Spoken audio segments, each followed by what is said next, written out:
আজকের প্রথম প্রশ্ন পাঠিয়েছেন তাপস সরকার। বলেছেন, বর্তমানে সৌদি সরকার হজ কমিটির ডিসিশন হলো নারী মাহরাম ছাড়া হজে যেতে পারবে। তাদের কিয়াস হলো নিরাপত্তা ও নিরাপদ রাস্তা বজায় রেখে যেতে পারবে, কিন্তু হাদিসে আছে মাহরাম ছাড়া হজে যেতে পারবে না এবং এটা হারাম।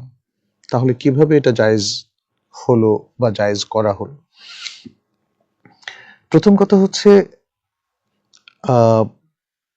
এই বিধানটা আগে থেকে আমরা জানি রেস্ট্রিক্টেড ছিল, অর্থাৎ মাহরাম ছাড়া কেউ হজ কিংবা ওমরা করতে পারবে না, কোনো নারীর ক্ষেত্রে এটা প্রযোজ্য ছিল।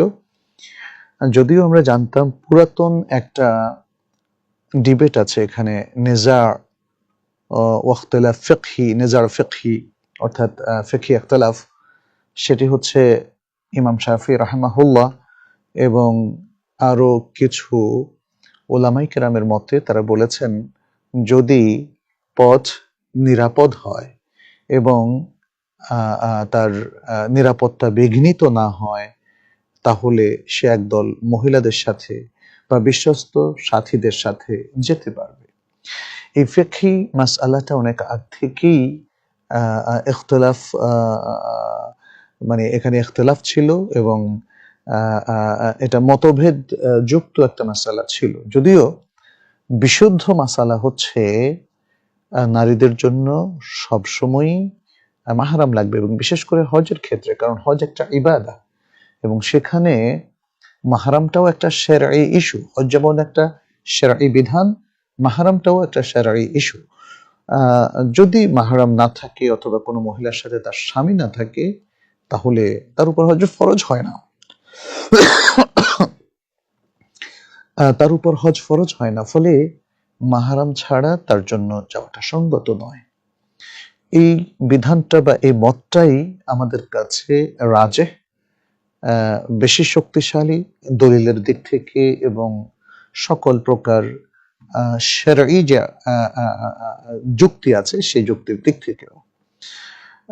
যদি এখন এটা সত্য হয় যে নারীকে মাহরাম ছাড়াও হজে যাওয়ার অনুমতি দেওয়া হচ্ছে, তাহলে সম্ভবত সেটা দ্বিতীয় মতকে কেন্দ্র করে সেটা হতে পারে।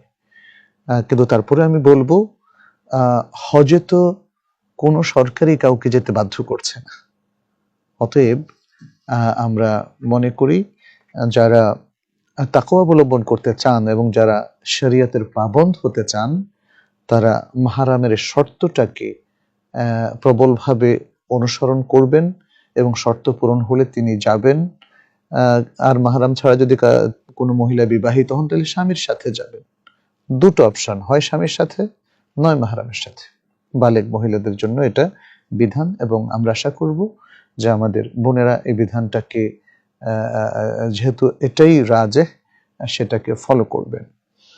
আর যারা ভিন্ন মত অনুসরণ করছেন, তাদের উপর আমাদের চড়াও হওয়াটা ঠিক হবে না, কিন্তু আমাদের দৃষ্টিতে সেটা মারজুহ, সেটা শক্তিশালী দলিল দ্বারা প্রমাণিত নয়, বরং সেটা যুক্তি নির্ভর একটি মত।